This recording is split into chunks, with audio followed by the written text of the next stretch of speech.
No ar, Plenitude, o programa do Centro Espírita Joana de Ângeles. Produção Seja Barra.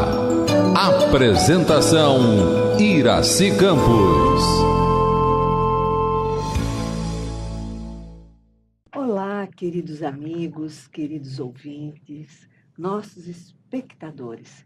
Estamos juntos mais uma vez, eu, você e Joana de Ângeles, para entrarmos em plenitude. E hoje temos um bate-papo muito gostoso. Você vai ouvir, conhecer uma pessoa muito querida da nossa casa, que está aqui nos nossos estúdios para poder compreender um pouquinho mais a leitura das crianças. Como é que nós apresentamos o Evangelho às crianças?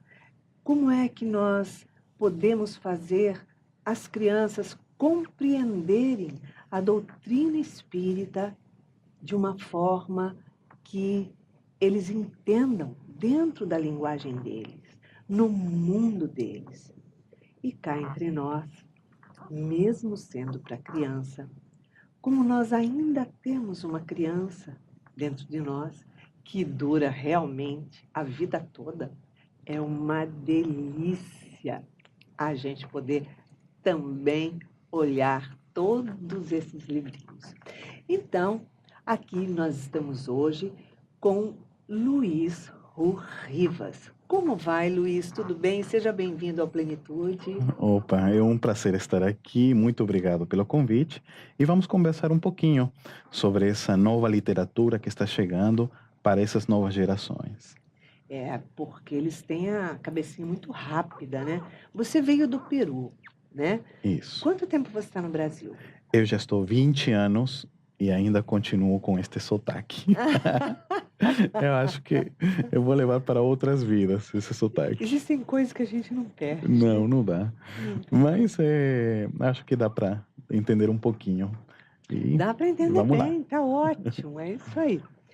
Luiz, quantos livros você já publicou? Estão publicados até hoje 23 livros, né? 5 deles são com a Turma da Mônica e temos uns 3 com a Warner Bros, que é com Scooby-Doo, os Flintstones, Jetsons e o Manda-Chuva, né? O problema é que você tem todos ali que eu gosto. Eu sou apaixonada pelo Manda-Chuva. Os Flintstones eu amo e já tem muitos anos que eu não assisto, que eu não acompanho. Então a gente fica vendo assim, poxa, já que eu não tenho oportunidade mais de assistir, que eram programas tão dóceis, né, especiais, que faziam a gente viajar. Então hoje, as crianças atualmente, que têm tantos programas agressivos, eu acho, mais violentos, né, de uma outra forma, só jogos, é uma forma das crianças viajarem com eles, com esses personagens que nos foram tão especiais dentro da doutrina espírita e compreender um mundo tão lindo que representou durante tantos anos para todos nós, né? O mundo do sonho, da fantasia, o mundo da alegria e hoje caminhando dentro da doutrina espírita. Eu acho que eles passam a ter uma visão da doutrina espírita diferenciada, mais leve e profunda. É muito interessante porque nessa proposta, junto com os amigos da Warner, a gente conseguiu fazer o nosso primeiro livro, que é o Scooby-Doo, que é o desenho animado, no seriado mais assistido no mundo depois dos Simpsons, né? E ele já tem muitas décadas. E eu lembro quando nós lançamos o livro, eu conversei com o nosso amigo Divaldo Franco, e o Divaldo nos disse, olha, Luiz, eu sabia que o Scooby é o desenho animado preferido meu? Eu falei, nossa, Divaldo, você gostava de desenho? Eu gostava de desenho animado, né? E me falou, inclusive, ontem, naquele dia, né? Ontem eu estava assistindo Scooby-Doo. Falei, mentira, você estava assistindo ontem, Scooby falou canal 96. E eu lembro na Mansão do Caminho que fizemos o lançamento e o Givaldo mostrou a todo mundo, né? Que o Scooby ele queria ter no colinho, que achava um cachorrinho tão fofo e tão legal. Porque o interessante é que Scooby-Doo, ele sempre vai a casas meio assombradas e tal, né? E na nossa ficção, ele vai na casa das Irmãs Fox, onde surgiu o Espiritismo. Então, todos os fenômenos de Hydesville são revividos, né? Eles, Salsicha e Scooby, vão dormir na casa das Irmãs Fox, né? Então vai ter totalmente os fenômenos e uma forma de recontar a história que deu início ao Espiritismo. E logo depois fizemos o Evolução dos Mundos com os Jetsons, Mundo de Regeneração, e os Flintstones, Mundo Primitivo, né? E a turma do Scooby viajando no tempo para mostrar essa transição planetária, esses momentos, né? Através da evolução dos mundos. E agora, eu lembro que nós conversamos na Bienal do ano passado e você falou, só falta que venha agora o livro do Manda-Chuva. Eu acho que foi a mediunidade. Alguém falou para você, porque o livro estava já indo para a gráfica, era sigilo e você acertou. Era o Manda-Chuva, Batatinha, Guardabelo, todos eles com a turminha do Scooby, gatos, cachorros, para falar da espiritualidade dos animais. Os animais têm ou não têm alma, né? Então, é uma coisa muito legal a gente que vai mexendo, porque embora que as crianças de hoje não conhecem tanto esses personagens como outras gerações, mas os pais contando aos filhos, olha, esse era tal, esse daqui era tal, é uma emoção que a gente vê nos pais passando para os meninos, né? Que são as ideias espíritas sendo colocadas. E nem falar da Turma da Mônica, que essas são 4 gerações, e aí cativando corações. Por falar em Turma da Mônica, a tua última publicação é o livro Outro Lar, uma referência ao clássico Nosso Lar, né? A obra já vendeu mais de 2 milhões de exemplares, olha isso. Qual a tua expectativa de repercussão para esse projeto que você desenvolveu? O livro Outro Lar fala da cidade espiritual, que está sobre o Rio de Janeiro, né? E é uma forma de mostrar às crianças como quando nós dormimos, saímos do corpo e vamos visitar outros mundos, outras cidades. Porque isto é no Rio de Janeiro, mas a criança que está em São Paulo visita a cidade espiritual da sua cidade. O propósito do livro foi mostrar a importância dos bons hábitos nos meninos, para que na hora do sonho possam ir a lugares bons, legais, recobrar energias, né?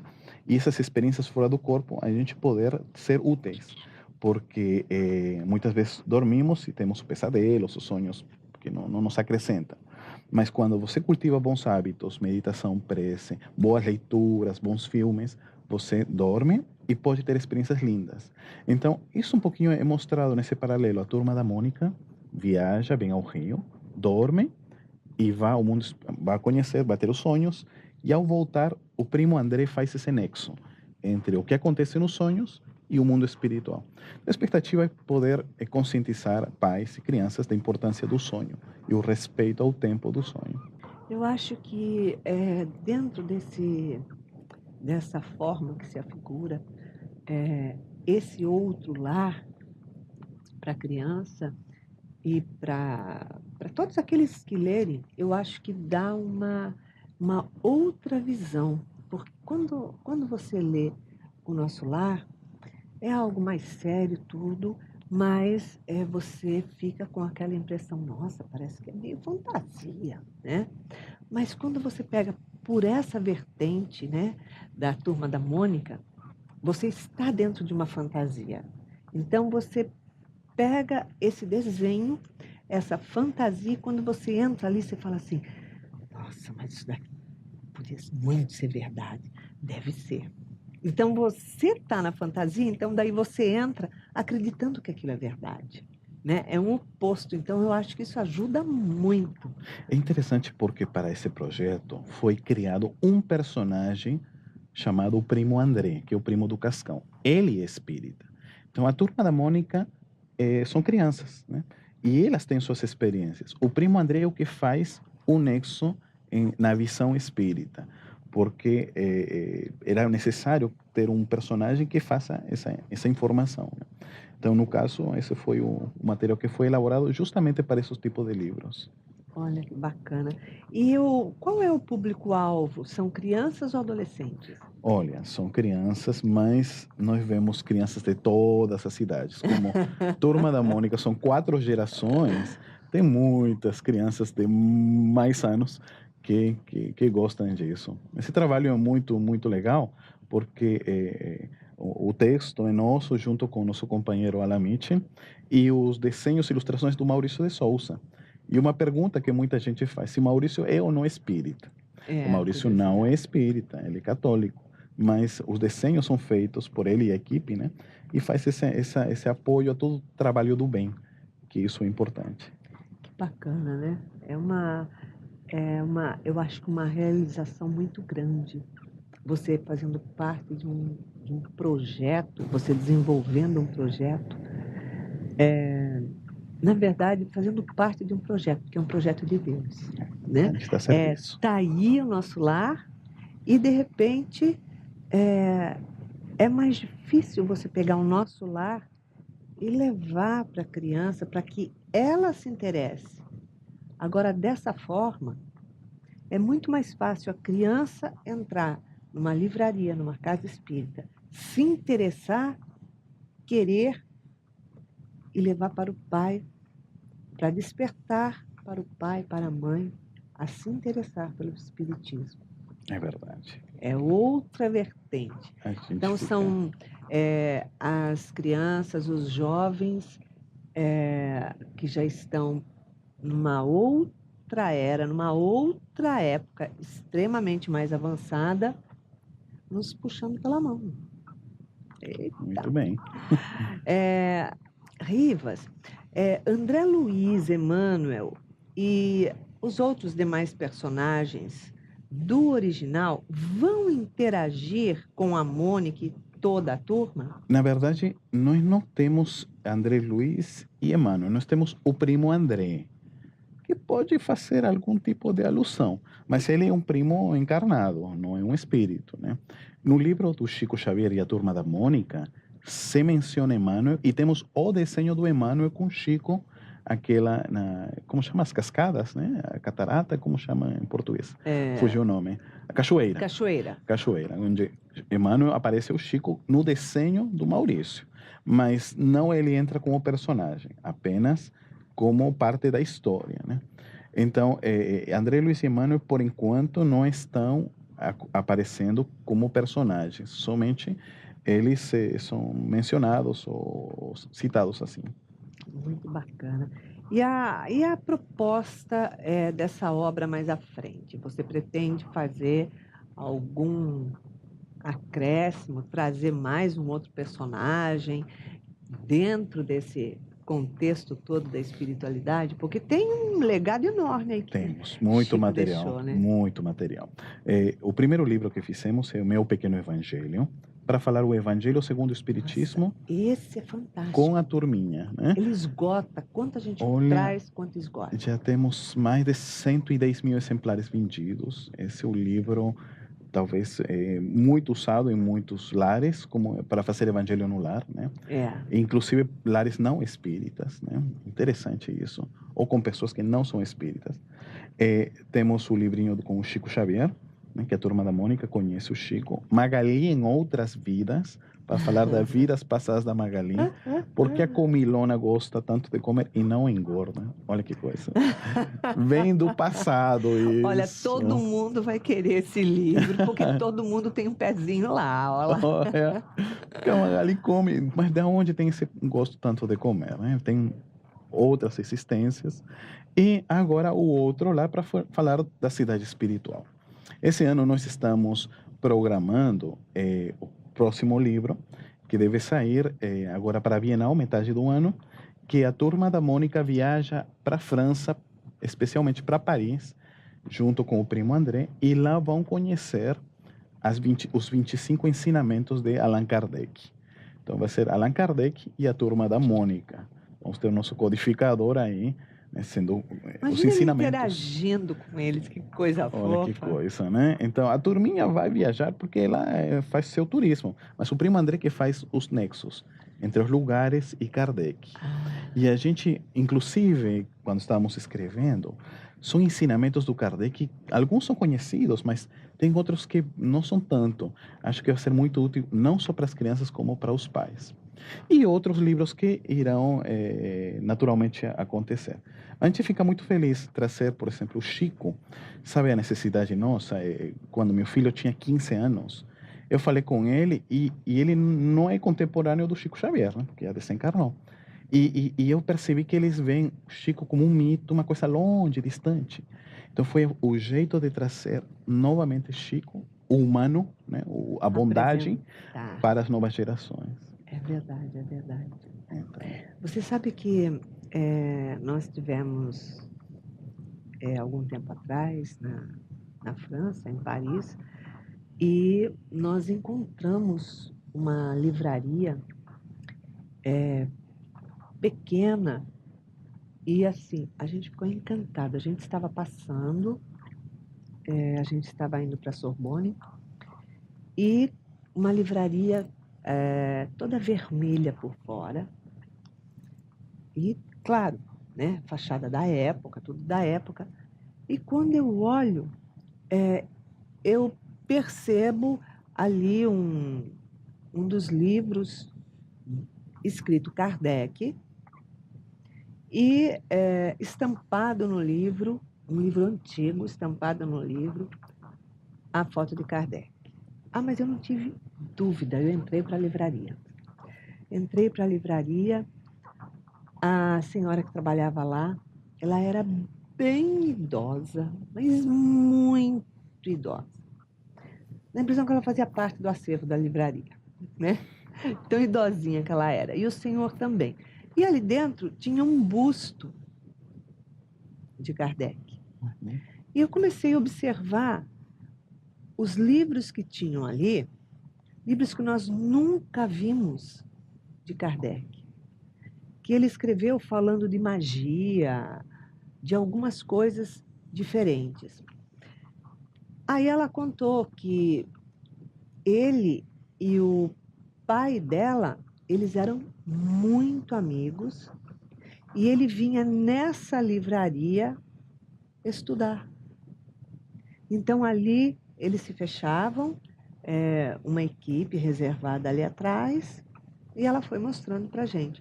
E eles faziam alguns estudos e algumas experiências. uhum. E a gente pôde ver algumas coisas da época, com a própria letra dele, alguns livros, algumas coisas de anotações. Eu saí dali assim, encantada, porque tudo está do jeito que foi deixado, que era o local que ele ia todas as tardes. Muito legal. Muito bacana. Aí eu guardei esse endereço. Olha, tinha que contar isso, porque geralmente as pessoas vão para lá e não encontram uma livraria espírita, não encontram nada. E a Você me gente fez encontrou. lembrar a questão da estátua. Lá em Lima, no Peru, meu país, tinha uma joiaria, Casa de Antiguidades. Quando eu passei, muitos anos atrás, existia eu vi uma estátua, né? Uma escultura, um busto. E era Allan Kardec. Olha, Aí eu entrei e conversei com o dono. E ele me falou que ele tinha comprado por um leilão em outro local. E ele tinha aí o Kardec e tinha um livro, né, dele. Mas ele não conhecia muito do Kardec, né? Interessante porque para ele era como um místico, né? Essa era a visão. E aí, quando observamos na parte de trás, a assinatura eles trouxeram da França era por Capellaro, que é o grande escultor que fez o Napoleão, por exemplo, né? olha E ele que tinha chegado bacana. até lá. Alguns companheiros aqui de Niterói tiveram interesse para futuramente colocar uma praça pública, né? E a gente fez todo o trâmite de levar dessa loja até aqui. Algum momento na Praça Allan Kardec, aqui no Rio, estará exposição, mas é um busto autêntico do Capellaro. Sendo que se percebe, o maior escultor da França fez busto de Kardec Isso quer dizer de que eras uma celebridade no momento. Com certeza, porque ele tinha uma cultura fantástica. Além disso, Nossa a gente Senhora. descobriu Kardec é o francês mais lido no Brasil, o escritor francês mais lido no Brasil, né? Sim, Diante do enorme sucesso dos livros da codificação, é. principalmente o Evangelho e o Livro dos Espíritos, né? Que são os livros mais lidos. Então isso já mostra, para muito francês ainda, Kardec como apenas uma figura, um místico, né? Eu estive no cemitério no Père Lachaise, em Eu Paris. não estive lá. Vale a pena quando você voltar, dar um pulinho, porque os franceses, passam pelo busto, tá cheio de flores, né? E muitos lá se fazem footing, caminhada, né? E quando passam, colocam a mão no busto, fazem como uma prece, né? E continuam correndo, né? Aí eu perguntei às pessoas aí, por que fazem isso? Que eles fazem um pedido ao Kardec e consideram que ele... E ele santo que estava ali. Olha que coisa interessante, né? Uma visão um pouco diferenciada. Olha só, quer dizer, existe algo que ficou ali na história, cravada na França, do legado que ele deixou. O busto mais Não tem visitado como. do cemitério mais importante de Paris, vale a pena destacar. Père Lachaise. E quando a gente está elaborando o livro da Mônica com Kardec, a gente acha muito interessante porque, além do pesquisador, do homem de bom senso, é o humano. Então, as frases de Kardec são tão geniais, né, que nos permitem dar uma nova leitura. Eu acho que vai ser um livro de cunho moral muito rico. E a turminha é fantástica, né? Porque a turminha está na Torre Eiffel, vai para o Louvre, vai estar aí na Sorbonne, vai ao estádio, né? Onde está o time, o Paris Saint-Germain, enfim. Vai ser muito divertido, acho que o pessoal vai gostar muito. Olha que bacana. E de repente se surgir aí a ideia de alguma coisa íntima lá de Kardec, bota essa livraria aí, eu te dou endereço. Tá certo. Pretendo voltar lá, hein? Muito bem. Olha só, a gente se perde junto de Kardec, né? Você vai falar de desencarnação e o mundo espiritual no livro? Desencarnação, não necessariamente, no sentido em que, quando a gente dorme, sai do corpo e a experiência é a mesma, né? Quando você, todos os dias, na verdade, a gente passa uma experiência de desencarnação, você vai a outro mundo. Apenas que você está vinculado ao corpo físico, né? Teu corpo espiritual está vinculado. O que a gente comentado é que toda criança, quando dorme, sai do corpo, né? E volta novamente, né? Então, esse é um pouquinho o nexo que a gente fala no livro. Na verdade é um treinamento, né? Tudo na vida é um treinamento. Até para morrer a gente fica treinando, ensaiando. E outra coisa, morrer não dói, né? Né? E é uma necessidade nossa sairmos do corpo, né? Eu falo nas palestras que tem gente que sai quando vai à casa, né, dormir, deita na cama, sai do corpo.